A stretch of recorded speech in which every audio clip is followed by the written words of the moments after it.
Okay, welcome everyone. We're super excited to have you all join for today's webinar.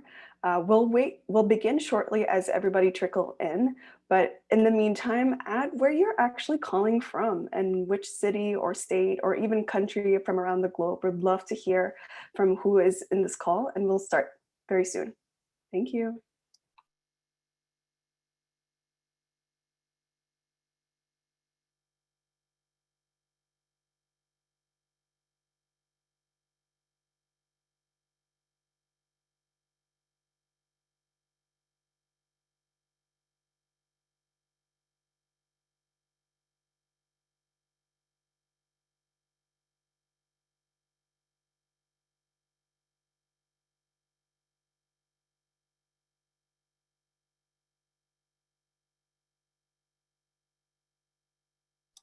This is great. We have California, Ohio, Washington, and Qatar. That's awesome. And Oregon. Nice. And Canada represent. Wonderful. Great. We'll go ahead and get started, and everybody else can catch up as they come into today's event. This webinar is being recorded, and you'll receive the webinar recording as well as the transcript in an email after this call, probably this week or maybe really early next week if we're delayed. But feel free to use the chat if you want to talk with each other, and also add your LinkedIn URL. Would love to connect with everybody on this call. And then if you have any questions for the panelists, please use the Q&A chat in order to ask us questions. We'll leave roughly around 15 minutes until the end to ask questions, but we'll preferably give priority to those who have asked us questions in the registration form. But lastly, but not least, we also have enabled closed captioning, so feel free to disable it on your end if you don't really need it. Now, we'll go ahead and move forward to the agenda. So in a few minutes, I'll explain about my company, Ilham Ali Consultancy, why I created this webinar, as well as future events. And then we'll talk about upcoming events in February and March. And then I'll introduce to you our speakers, and we'll go into a really intense, in-depth discussion on current trends, their journeys, as well as really tactical tooling. And then at the end, we'll have 15 minutes of Q&A. So without further ado, I'm just curious, as a researcher, I'd love to know who I'm speaking in the room. So as everybody here is a researcher. Where are you now in your UX research career? I'm gonna put up a poll right now and see where you are at. So feel free to answer it. You'll have roughly around 30 to 50 seconds to answer it.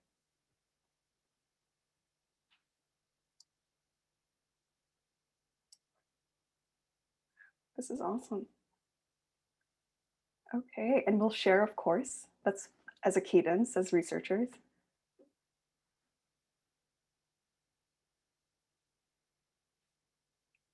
Okay, we'll be closing the poll in 3, 2, 1, and we'll share the results. Okay, so the majority of you are just breaking or transitioning into a UX research career. And then some of you are working in the field, but are looking to advance your skills, maybe get mentorship and community. So we're super excited to tailor our discussion to those who are attending today. Awesome. So and a little bit more about me. I'm Ilham Ali. I'm the founder and principal researcher of Ilham Ali Consultancy, which is a firm based in Los Angeles, where I partner with enterprises as well as government agencies and high growth startups in order to impact public health and healthcare outcomes using evidence-based and human-centered design and research. So I've been absolutely blessed in the past 9 years to have worked in obesity prevention, diabetes, HIV management and prevention, and most recently in substance use disorders. And I'm currently working in crisis response in COVID-19. And it's been absolutely a privilege to work with really state as well as county level government partners, but also enterprises in different various industries beyond public health. So I'm super excited to have created this series of events this year in order to foster belonging as well as community for researchers, but also to engage in knowledge sharing and shared consciousness. So that's the purpose why I created this event. And we have a couple more events for February and March if you're interested. In February, I'm hosting a speed networking event for UX researchers. And then in March, if you're interested in learning about mixed method research, definitely come and sign up for this event. It will be a workshop for an introductory lesson on what are the common factors you need to think about on sequencing for qual and quant methods, what are the types of methodologies that you would need to know from each part. So that would be upcoming, so feel free to sign up. Now, without further ado, I'd love to introduce our speakers. You'll probably see me looking to the side because I'm introducing and they have such rich backgrounds. There's no way that I'll be able to memorize it. So we'll start off with Kevin. Kevin is the founder of Zero to UX, and he's also a senior UX researcher at Upwork. He is a UX researcher and consultant with a decade of experience, of behavioral research experience from academic research, including at UC Berkeley and Stanford, to the UX industry, a lot of Fortune 500 companies like Google, Uber, Volkswagen, and a lot of consulting startups. He's also received a lot of patents for his research. He's launched over 60 plus products and features, and also adapted a lot of these research methodologies and processes in great ways. He's also an amazing mentor. He's inspired a lot of junior researchers to find their dream job, and he has a YouTube channel. You probably have heard of it, Zero to UX. He's from the Bay Area and is also a proclaimed space nerd.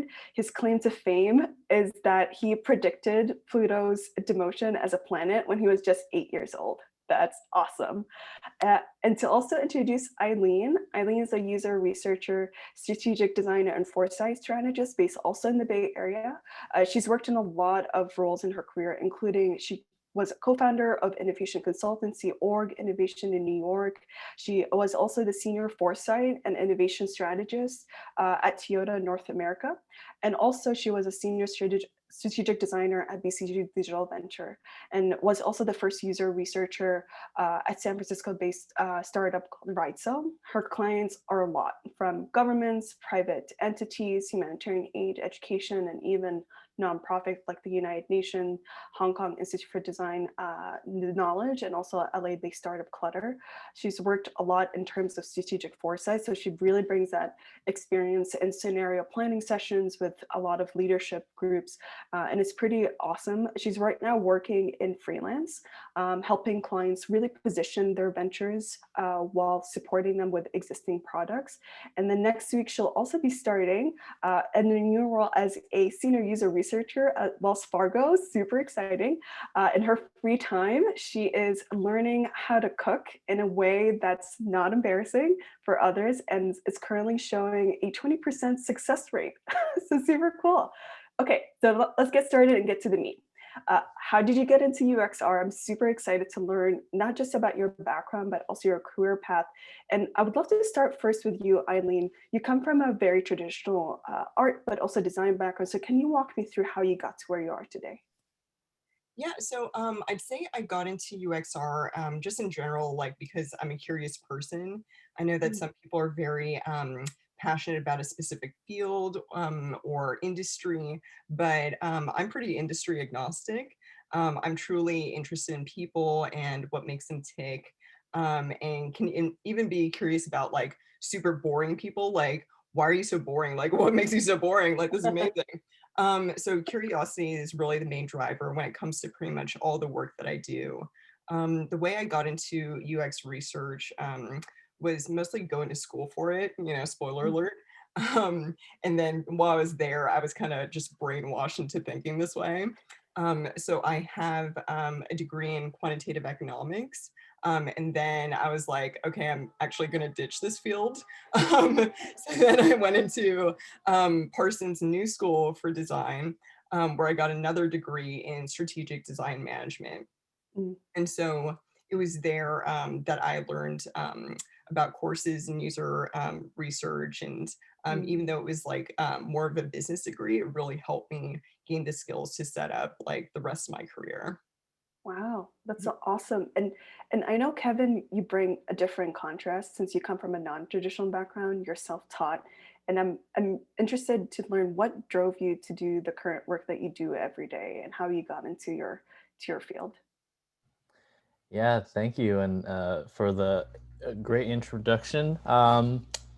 What drove me was also, like Eileen said, kind of the curiosity about people.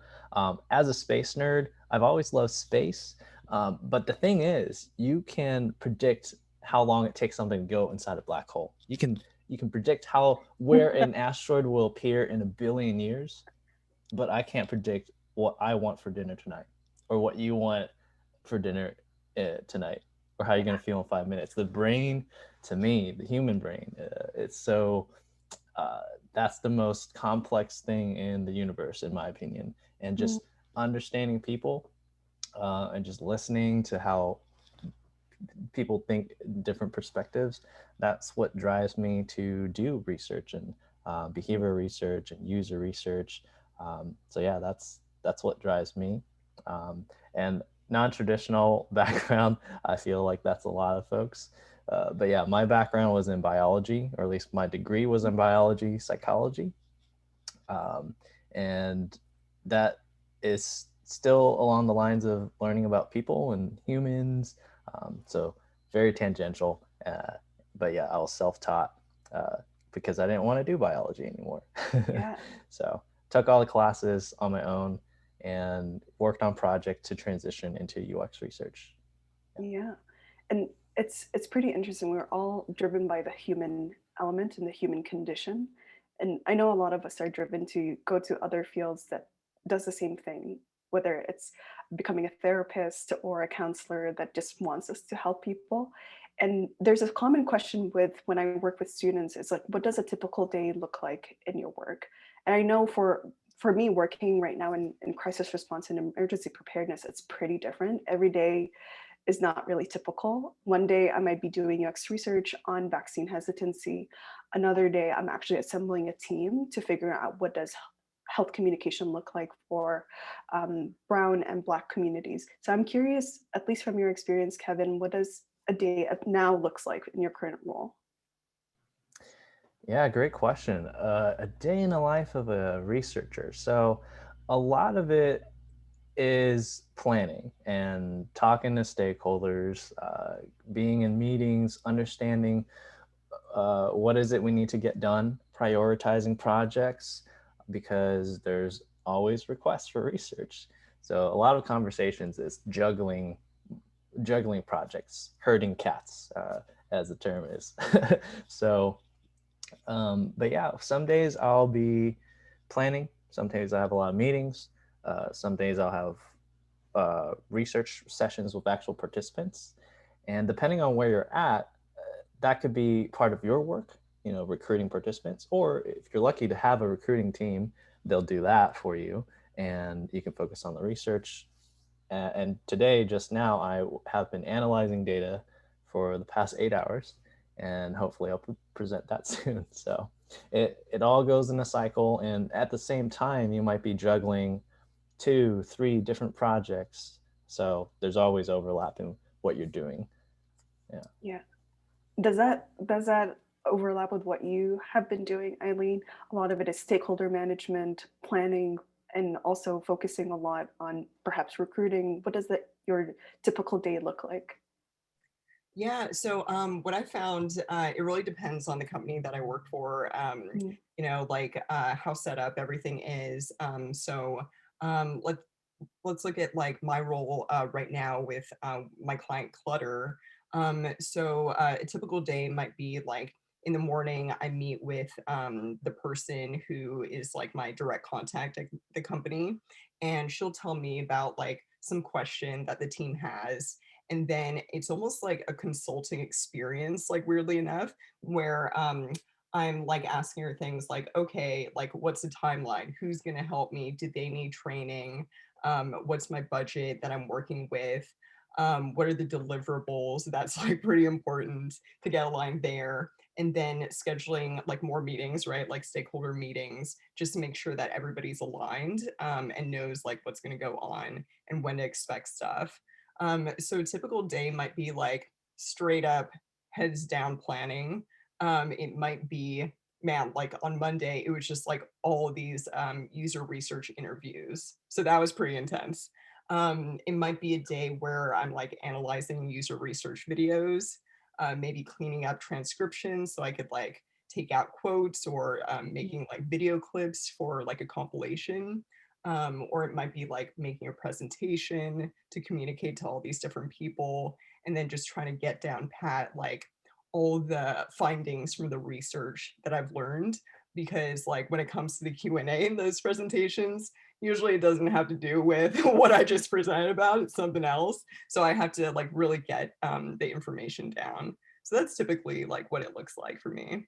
Yeah, and it seems as we move in our careers, as from whether you're starting as a junior researcher to a senior researcher, sometimes it can feel that you're moving away from users. And so it's a trade-off that I felt, at least throughout my career, is that as I become a manager or a lead, my success is dependent on the success of my team, and not necessarily the success of my customers or my end users. And I'm curious to learn, at least from your perspective, Eileen, uh, who has helped you, and maybe what has helped you get to where you are right now today? We know that it takes a village for us to all succeed. There's no one self-made person, and so I'm curious, how did you position yourself successfully to get to where you are right now? Yeah, that's a good question. So, I'd say in terms of people, like to be honest, my professors at Parsons really helped me get to where I am today, helped me gain like some real world skills that I use like in my work today. I don't think I'd be where I am today without having gone to that school. But okay, I'm just gonna say, as a caveat, that's like more for me personally. Yeah. I've actually like advised friends who've come to me for advice not to go there because it doesn't like fit their situation. Okay, so it's not a shameless plug for my school, right? So it's really for me. Um, let's see, and then to be honest, I can't really say that I have mentors, but I have what I call like brain trust. So it's like Mm, groups of like friends or colleagues that, when I'm in a situation where it's like, okay, I don't know what to do. I need to like negotiate my salary. I don't know like how to figure out like working with this person, or, yeah. I have them to turn to for that kind of advice. Um, yeah. And then like, as far as like the what, I'd say like curiosity again, and like truly wanting to be good at the thing that you're trying to learn, and understanding how you learn is really key. Mhm. So like for me, like I learned through like visuals and experiencing the situation on like an emotional level. So like by doing, or like even like a really good speaker can like move me emotionally. Mm, So because the education at Parsons was really grounded in that, it was really helpful for me. Um, but in terms of like harsh truths, yeah. right? Like more philosophy. There are some that I abide by, and I wrote them down so I didn't forget. And this is going to sound really negative, but honestly, like sometimes you just freaking need it. Uh, number one, okay, no one's going to watch out for your career more than you. Okay. Mm, yeah. And number two, listen to your gut, because sometimes the body understands a situation better than the mind. Number three, okay, no matter how good you are or how hard you work, you're still expendable. So Mm, protect yourself accordingly. Okay. And then number four is the final one. So what I try to do is I strive to turn no's into yeses. So if you really want something, you figure out like why people are saying no to you, and then you try and solve for that so that they can't say no to you anymore. And so that's been like, yeah, like a pretty big philosophy that's driven me through like my career. that's absolutely amazing, and I love your value system, and and I know, Kevin, that you couldn't have gone here alone. You are right now a mentor for other people. How did you go about with mentorship when you started out? And what is part of your value system as a researcher when you go into any new client situation or even with your new job? Yeah, great question. I I honestly didn't have a mentor starting out. I didn't have one until a year ago. So that's 5 years by myself. I mean, of course, there's a lot of classes that I took. I see the professors who teach those classes spreading the knowledge that I need to kind of gain that fundamental UX knowledge to get started. Um, but like Eileen said, I can't, like she said, I can't stress enough that philosophical part of things. Yeah, there's the resources, there's books, but um, really humility is one Mhm. of those things that all researchers need, especially when you're approaching people, because relationships is number one in all Mm. kind of work. Yeah. It's almost not what you know, right? It's who you know, especially when you're trying to look for jobs. And one thing that helped me was just having grit, a growth mindset. You might get a lot of rejections, for example, for job applications. I had hundreds of them. Um, and of course, there are moments where I would want to give up, but just turning those negatives into positives or see the light in every dark tunnel, that is what keeps me going. And that's how I suggest my mentees to keep looking, right? Mhm. And in terms of looking for mentors, right? Um, uh, See how you can help them too. Mentors want to give back, and everyone can still learn, right? I mentor people, but I still learn a lot from my mentees. Um, so uh, I think those are the things in relationship to mentorship that I can give. Um, but what's really helped me today is just getting second pair of eyes, a sounding board for if am I doing this right? Am I doing this wrong? Right. I think that's the biggest struggle of learning UX research because you're like, am I doing this right? How much do I know? How much don't I know? Right. Those are the toughest things as you're transitioning to know where you are right now, and a mentor can help with that. Yeah. One thing I think that both resonated, at least in my career, I created something called a board of directors. At least when it comes, because I work in public health and healthcare, and it's not just a niche, but it's also requires you to position yourself as a subject matter expert. So anybody who works in those types of industries really understands that how do you adapt, whether it's mixed method or qual and quant approach, working directly in product development, where you have to be extremely agile. You might need to make certain trade-offs versus how you maybe potentially apply it in an academic institution. And you'd have also different trade-offs to think about. We also talked about this before the webinar. Fostering psychological safety is extremely important, not just with your users, but also with the team that you work with. And so I thought that was helpful as part of my belief system. And this brings me to the idea, and also the question is, there are always going to be joys and pitfalls. And maybe this is a two-pronged question, and I wanted to just split up between both of you. Eileen, from your perspective, what has been the biggest like joys? You're like, oh, this is awesome. This is why I am a UX researcher. This is why I love doing what I do.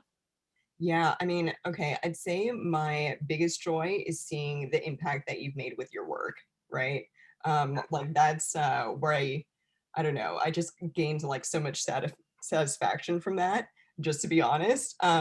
So it might be like the creation of a new product that you see out in the world that's like super trippy, or seeing that you've made somebody's life easier as a result of your work.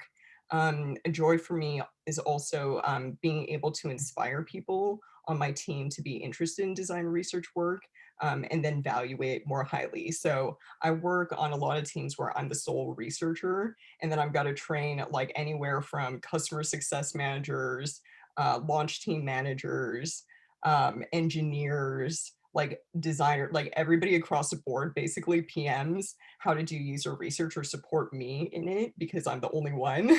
And so, like when I see people like actually enjoying like doing that and it's outside their main skill set, like I really love that. Oh, that's awesome. And now to the flip side for Kevin. what have been the biggest challenges? I know everything is not perfect, especially when you're a solo researcher or you're in a huge pond of researchers and a huge team of designers. Can you walk me through about maybe what are things that you didn't really fully enjoy or currently enjoy as a UX researcher? Yeah, and I try to stay positive for everything, but yeah, there are things that I would prefer not to be. So it really depends where you're at. And Ilham, you mentioned psychological safety, so that's a huge one. I mean, one bad apple can ruin your experience, and it doesn't have to be related to UX research. It's just any company, right? People relationships. Um, I think in a non-UX mature company, you're going to have a different set of challenges than, say, a company that has really established practices. At a non-UX research company, you might have to juggle priorities, explain what UX research is, fight for UX research, and you might not even be doing the actual research, right? You're fighting for it more than you're actually doing it, and that's what I don't prefer. I want to do that. I want to do research. It's fun. But then let's say you're at a company that's UX mature, like Google. Uh, they have all the processes established. Everything runs so smoothly that you might not feel like, you can focus on the research, and that's a great thing. But sometimes you wanna see how those other processes work, but you're not really into that aspect of the work. Um, and I think when there's teams that are not thinking forward, right? Uh, they're just reacting to current research, then you might end up in a what I call the tactical research death spiral, which is you only end up doing tactical research, and it could get boring. Well, I'll be honest. Um, so that's an opportunity for you or researchers to inject a little bit of foundational research wherever you can to kind of shake the bottle up, right? Um, yeah, those would be some of the pitfalls. So to summarize, fighting for research more than doing it, uh, stre- uh, processes that are way too streamlined where you're not challenged, and there's just doing a lot of like tactical research that is more reactive than it is proactive. Yeah, definitely well said. And we'll we'll dig deeper into these systems and toolings in just a bit. And and this brings me to our biggest do's and don'ts. And let's start with you, Kevin. What has been probably the hardest lesson that you have learned in your career as a UX researcher?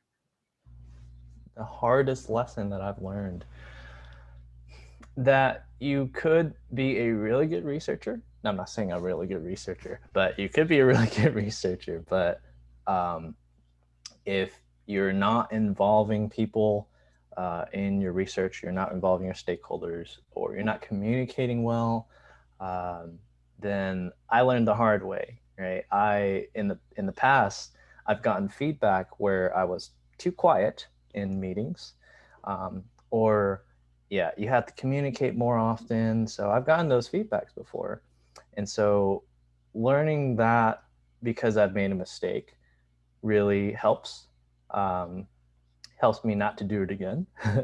So relationships, communication, influence, leadership, those are the things where I didn't expect it to be such a big part of UX research, um, but it is. So Yeah, those are awesome points. I think at least for me, just speaking into one of the points is to demo the research.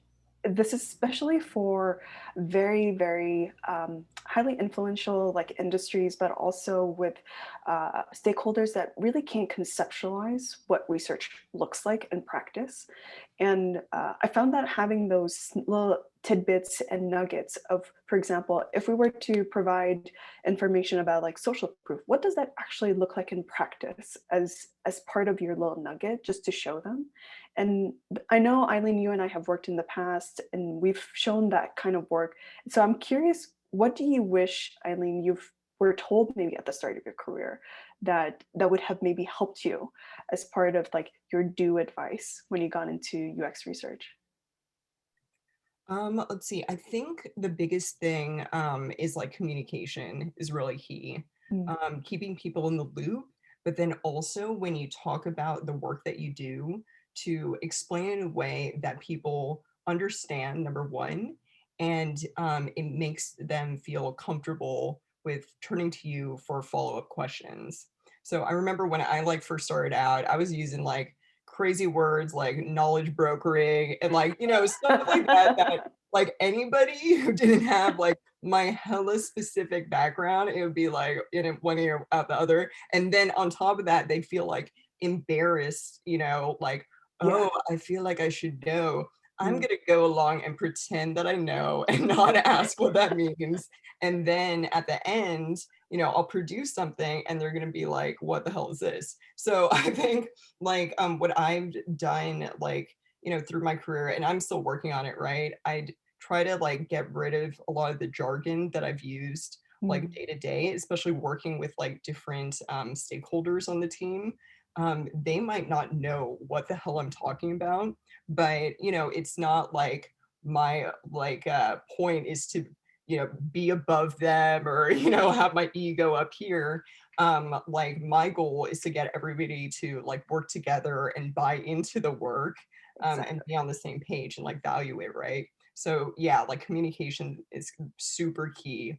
And just like what Kevin said, like keeping people in the loop in terms of what your work is. Like I've also gotten the feedback of like being too quiet in meetings and stuff.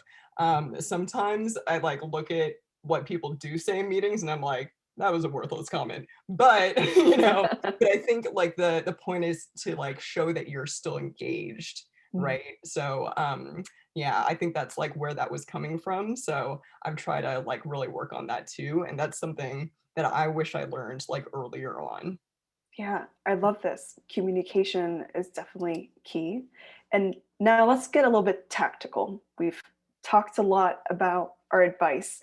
I want to know a little bit more about what are the types of systems, tools, maybe a little bit more about methodologies and communities that has helped you grow in your career.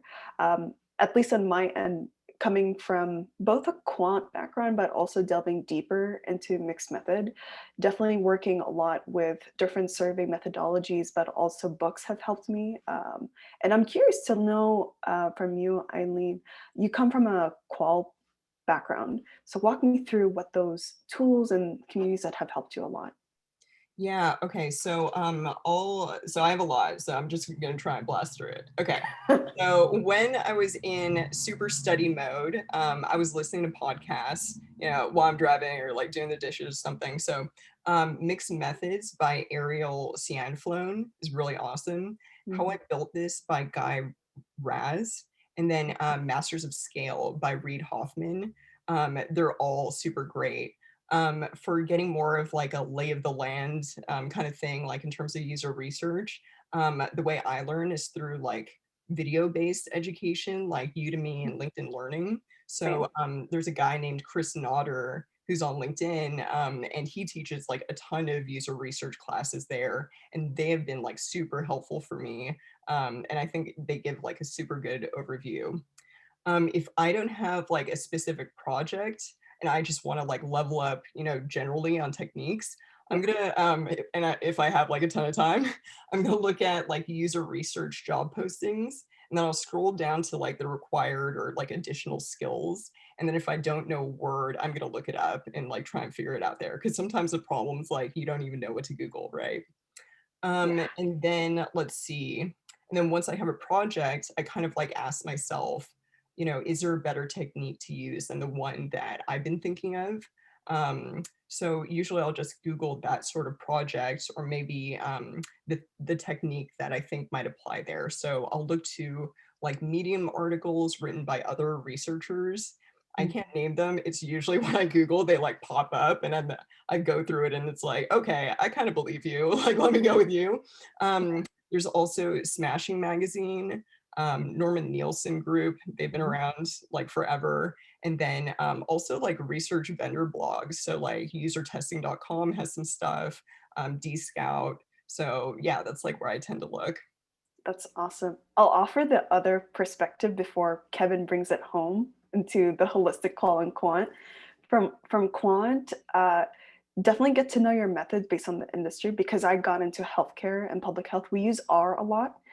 We use Python too, but I notice R has been helpful, especially when you work in government entities. They know it the best, and you get to share your algorithms and know your R code very well. Survey wise, there's a really good book. It's called Mixed Mode Surveys. It's about mail and how you mix mail, telephone, and also different surveys. It really helps you understand what surveys is in terms of a social exchange, not necessarily as an economic exchange. Design for the mind is a pretty big one.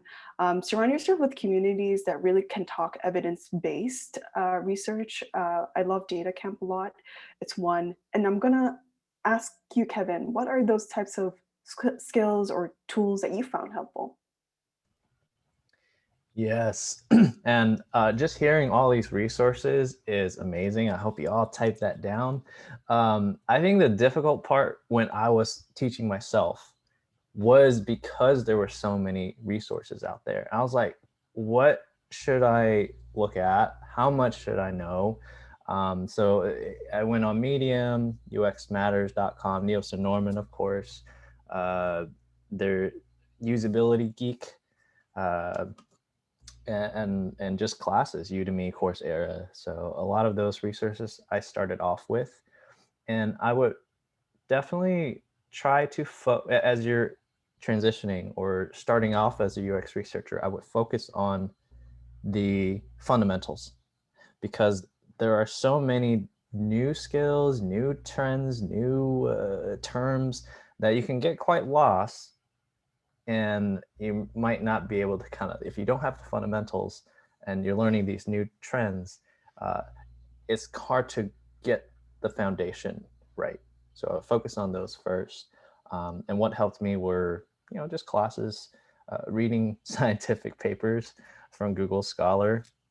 I think if you want to become a researcher, it's helpful to know what rigorous research looks like, and what more rigorous can you get than academic. So a lot of research papers on Google Scholar related to UX. I know Eileen mentioned some podcasts, and I got a +1 to How I Built This. I love that one by Guy Raz. But another technique that I've personally used would just not to listen to UX podcasts or resources. I know that may be controversial, but there's a term called adjacent possible. This was a term coined by Stuart Kaufman, and it describes how you can be creative and find creativity in one field and apply it to a different field by thinking outside the box. And so I like to listen to business podcasts, economics podcasts, and see in every day, how can I apply it back to UX research?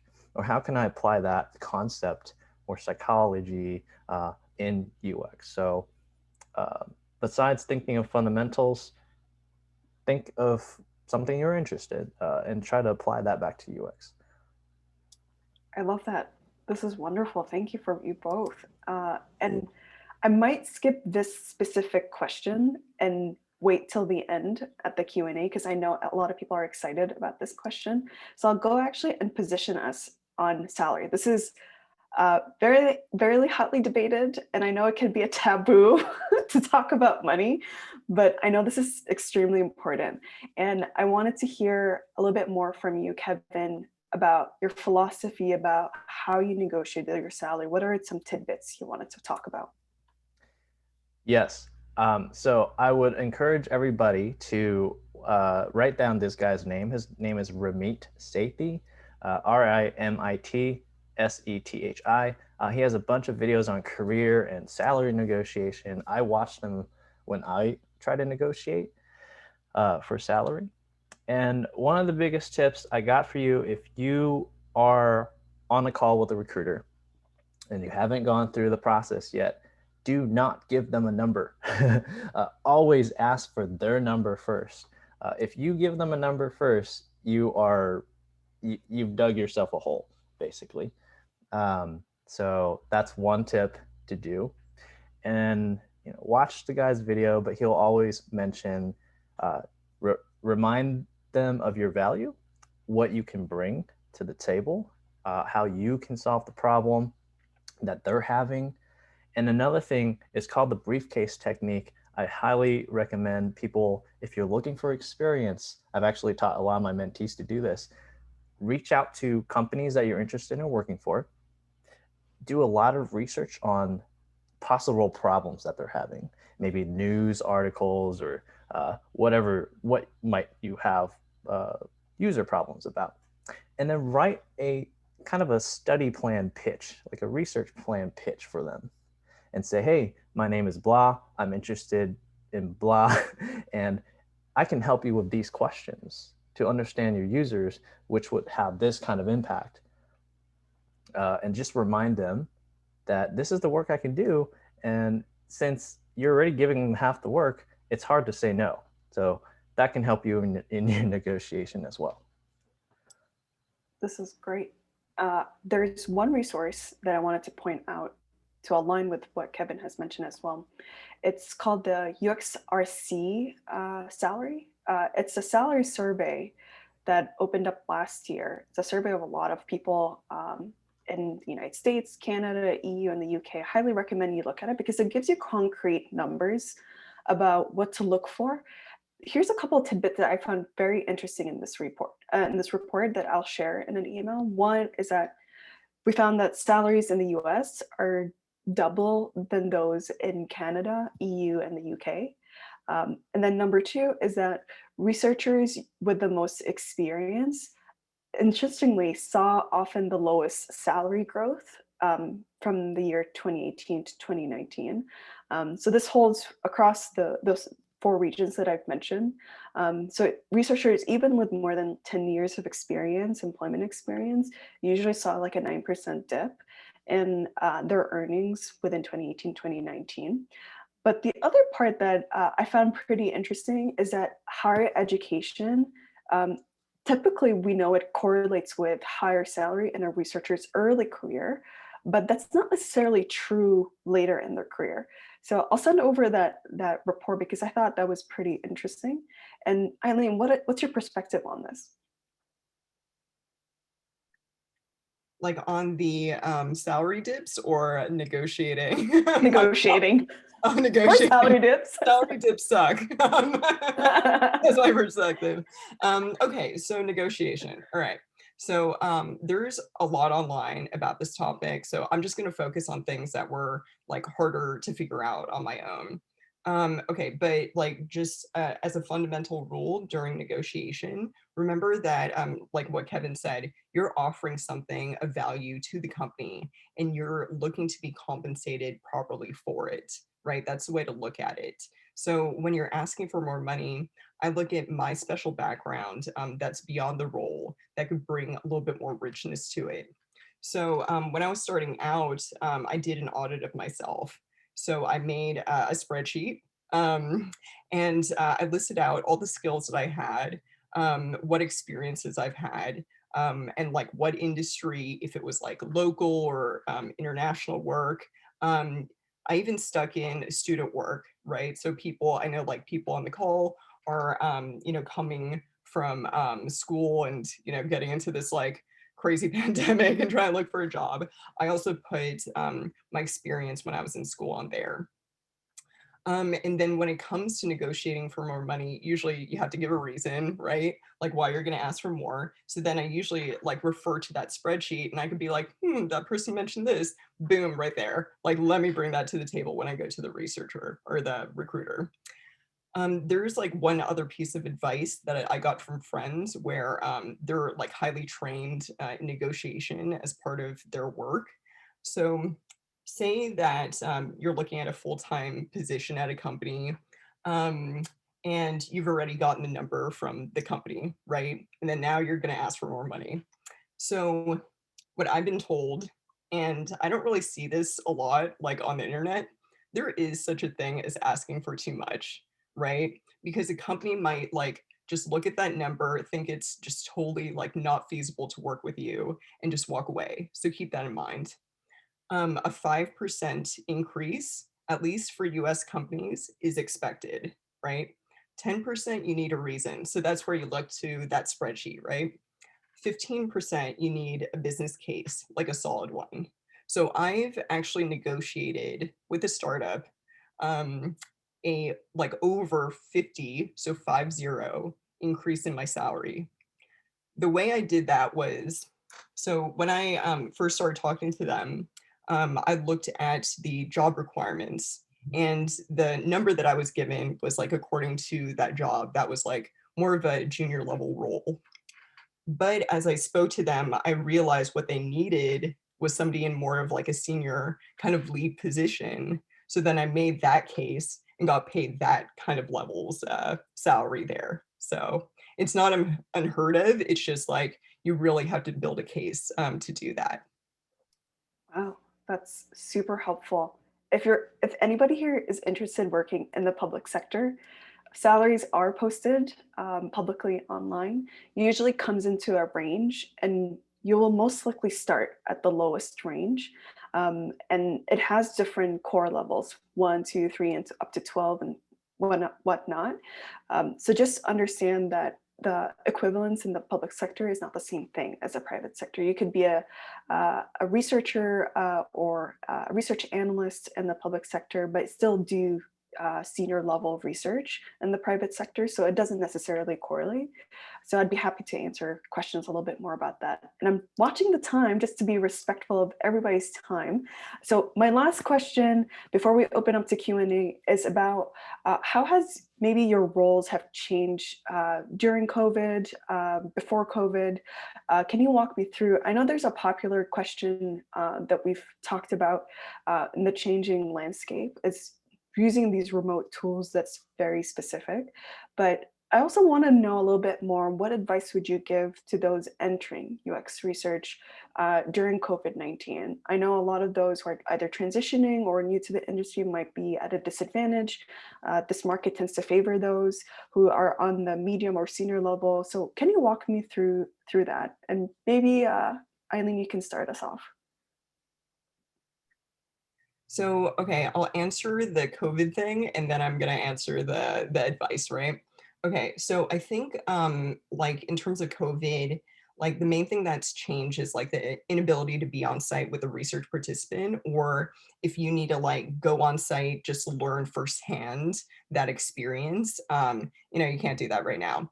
Um, you lose things like like the information gained from like just like certain like looks people have that you kind of like get a vibe for in person that's harder on video. Maybe understanding the environment and context, and then also like when people use something on their phone or like refer to an app, then they have to hold it up, or like try and navigate it. That's like definitely way more difficult. But honestly, like aside from like adding more remote experiences in place of on-site work, I haven't found a lot has changed due to COVID, because I've worked with clients and managed teams across different locations and time zones before, and budgets don't always allow for travel. So a lot of the remote work I'm doing is actually a lot of the same stuff that I did earlier. Okay, so advice. Okay. So, all right, one thing is, that spreadsheet I talked about, like make it, also include not just like user experience stuff, add like because so much of our work like involves planning, it Mhm. involves leadership, it involves presentations, communications, report writing. Add all that crap on there. Like, I even still to this day when I'm like interviewing with people, I call on like my background working as like a salesperson selling clothes in a store in New York, because that allows me to like really like kind of develop like even a fake relationship to like, kind of foster that trust so that people kind of spill their guts to me a little bit more. So, I really call on that. And that's actually, that retail experience like really helped me with my work today. When you're talking about like say students, If you don't have a lot of internship experience under your belt, don't disregard an internship. Some internships, especially in tech, pay like pretty good salaries depending on the company. So, like also consider that. For entry level jobs and, like also for people coming out of school, I think no matter what, companies want to understand how you think through a user research project. So creating an online portfolio, like using like Squarespace or something, like that's totally fine. I have a Squarespace website, FYI. Um, and just showcase your studies from like your classes or your internships or things in your work that could apply to that role. Just put it on there. So then employers can easily see like how you think through your projects, like what you did, how agile you were, and your thinking of tactics needed to change. Those are all things that like I need to do like on a daily basis, Mm, pretty much. yeah. And then if you need more experience for your portfolio, at least in the US, there's something called Taproot Foundation. And so that's where like nonprofits can post like volunteer work kind of jobs. And a lot of the time there's like some design and sometimes like research projects on there. So you could volunteer and like add that to your portfolio eventually. Yeah, that's awesome. Other volunteer opportunities, the UN Volunteers is huge. You can work with various types of agencies around the world. Catchafire.org is a huge one. And high level, Kevin, bring us home. What advice would you give for those who are entering UX research or transitioning during COVID-19? I think Eileen and Ilham, you gave really good advice on some of the like tactical things. I'm gonna go with a more philosophical route or mental route because this is just reality, right? It's difficult, um, and you might get rejections. I hope you don't, but you might get rejections, and I would encourage you to think of rejections as redirection. I Mm. didn't come up with this, but I think it really helps because it can be very discouraging when you've gotten your 30th or 60th rejection. Um, Hopefully, it doesn't get to that point, but um, see rejection as a learning opportunity. There's no failure. Failure only exists if you don't learn anything from it. Um, and to remember that the person going into the next interview is not the same person from the previous interview. So you're going to be a better interviewer, a better researcher as you're going in, and that would be my biggest piece of advice from all the mentees that I've been mentoring, who are doing great work, they're doing great portfolio projects, but they just can't get through the last phase of the interview, and that's not on it's not them. It's just the market right now. So Yeah, that's wonderful and it's super inspiring. And I'll bring us now to the end of the webinar event with some Q&A. I know this is a hot question. I'll leave it till the end just so I can give everybody room to ask questions. So I'll end with our contact information if you'd like to connect with us. And I'll go ahead and just read really quickly the questions that all of you have posted.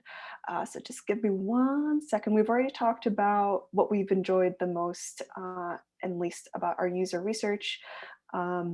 Can you walk me through how important a portfolio is? I know this is very much debated in the UX research community versus UX UI design. So high level, 60 seconds. Kevin, I know you've answered this with your mentees. Walk me through what's your ideas on that. you need one, period. Agreed. I don't know where this idea like, oh, I don't need one. Yeah, you do. Here's why. I think people are getting the definition of portfolio mixed up. A portfolio is just a collection of your case studies. A case study is your individual project stories. I posted this on LinkedIn today. And in job interviews, you're going to have to present some case studies. So you might as well have some ready. And it's a way for you to just kind of reflect on your own work and build it up and be able to look back in the past to see what you've done where are some gaps that you can probably fill in to be a better researcher, build up some skills, and then apply it to future studies. And now you're going to have a stronger portfolio in the future to show. Now, it's different from a design portfolio because it's not about visuals. It's not about making it pretty. It's really showing your thinking process and emphasizing why you do things, right? And when I look at researcher portfolios, I don't care what you did. I don't care what the project was really about. I care why you do things and how you do things. And that's the purpose of the portfolio or case studies. Yeah. Choose 3 to 4 really good ones. Expand on your process. As you go more senior, you have actually more breadth of the number of cases, whether it's like 8 to 10, but less so on the process itself. And this is, so there's another question that I'm intrigued here.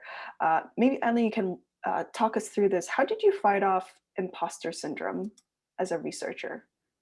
Ooh, you know what? I'm still fighting it. I'm just joking. I think all of us are. Yeah. I mean, so one thing that helps with that is like knowing your stuff and, what you do is just you constantly learn, you constantly gain new experiences, you seek them out actively so that when it comes to a point where you're given a project and you're a little bit iffy on what to do, you have this whole repertoire of just skills and like tools, like different methodologies that you could look to. So then you feel like less of an imposter. You feel, because I think like a lot of that stems from not feeling good enough, not feeling like you know your stuff, like questioning, like comparing yourself to others and stuff like that. So, also realize that like you're a special person, you're a snowflake, you have your own like skills to bring, but also like your life experiences. Like I, just talked about like having the retail experience that has helped me in my work and being like, I'm actually an introvert, being like fake outgoing, especially during talks like this or like user research sessions where you're trying to keep people engaged. Learning how you work has really helped with that and to push me along a little bit further, I think. Wow, that's inspiring. Just know for whoever is listening, if there's one thing you can take out of this question, also in addition to what Eileen said, you are worth it. Your perspective matters. You're unique in the way that you are able to provide value, whether as a researcher, as a strategist, or a designer. That's your blueprint. And so I hope you take note of that. Maybe just a couple more questions that Victoria has mentioned here is what made you choose UX research over maybe other forms of research or design, for example, UX design or design strategy? Maybe just walk me through that. Let's start with you, Kevin. Yes. I think this goes back to my original why I got into research in the first place, understanding people. Love it. Just being in the seat of asking questions, listening deeply, really. And I mean, I like design, but I feel I can provide my unique perspective and my value in the research space. And there's way better designers than me. So I'm like, yeah, I think I'd rather stick with research. And being able to kind of tell the story, right? We're storytellers. We understand the problem, kind of craft their stories, and like be the voice for the users, so that they can be heard, right? Kind of that's why I like research a lot more. Wow, thank you so much for sharing that. And our last question for today's event is, where is UX research headed? So there's a very good question here that says there are many statements online saying like UX research is a dying field and we should focus on going into other UX fields. And so maybe what's your prediction of where UX research is headed? Let's start with you, Eileen. Okay, UX research is a dying field. I'm gonna talk about that for a little bit first. So I'd say people are gonna want other people to do things like at some level forever. Like that's always going to be a need there.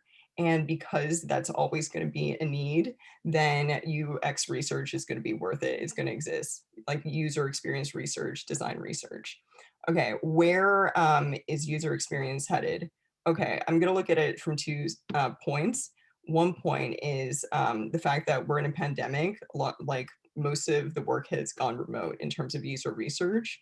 I feel like people might want to keep working remote, even user researchers. And especially since people are staying at home, they can't travel, there might be this like pent up demand for travel, this like explosion. And so people are going to probably want to keep working remotely while traveling. On the company side, I think that companies are seeing that they could trust their workers to still produce good work while working remotely from home or wherever. And then they might realize they don't need to spend a ton of money on like an expensive office or something like that. They might also find that some employees are willing to trade a higher salary for more like of a location flexible life. So I think that a lot of user research that's moved online, like will just stay there and still work online. And you're going to see like the nature of user research jobs kind of adapt more to that. So like looking at creating networks all around the world where you get that cultural context, and then there's like a researcher working for the parent company. You might see that where that main researcher is like a translator, and then other like companies supporting that kind of field. So I could totally see that happening. That's wonderful perspective. Maybe to add to the idea that efficiency and the philosophical, before I let Kevin answer this one too, is the idea of UX research. We've started a lot with this idea of empathy and how it really helps us understand our user. But maybe a different perspective on that is that it's maybe allowed us to see, operate on our blind spots around the ideas of privilege, shame, and even the harmful effects of pathologically altruistic mindset. And so, what I've been seeing here working in the public sector is that we're evolving our discourse to encompass in depth knowledge from different fields, communication, counseling, so that we can really understand the generation of empathy as an ongoing practice, not just this type of buzzword. And that same thing applies for ideas in social justice, where we're positioning UX research to help us understand ideas in diversity and inclusion, and really becoming that kind of weapon to really become voices for those who are marginalized, but those edge cases that we tend to forget about. So to give us last thoughts, Kevin, what do you think? Absolutely. I think there's so many things that have happened in the past few years with technology companies where they're not thinking about the well-being of different people, different diverse populations, and that's a problem, right? We have AI being trained in a way where you're seeing, well, African Americans being tagged as gorillas, right? That's not good UX. That's not good morals. That's not ethical at all, right? So we, as researchers or UX people or just humans, have to be at that kind of early stage in identifying our assumptions, uh, and then bringing that into the team and reminding people, hey, we have to be inclusive. We have to not just be inclusive, but make people feel belonging, right? That's the next step, right? So totally agree with that. I think to answer the other question of research dying, I haven't heard that, but I do I do receive a lot of questions similarly, like, oh, where is it going? Is it still going to be here? And I want to say that research has always been around. It's just been called a different name. Right? It's business consultant or strategist in some way. And just last year, one of America's oldest tire distributor came to me and they asked me, teach us UX. This is a 90-year-old company and they're just starting to get into UX. So I don't think it's going anywhere, not anytime soon. Maybe maybe the name will change or adapt, like Eileen said. But UX researchers are doing something that companies are starting to realize is a crucial part of business. Hey, who knew learning about your customers was so important? So. Thank you so much, both of you, for your perspective and your time, but also thank you so much for everybody who attended. We're very humbled and we appreciate your thought-provoking questions, and we'll be able to connect with you after this event. So we'll go ahead and end our event today.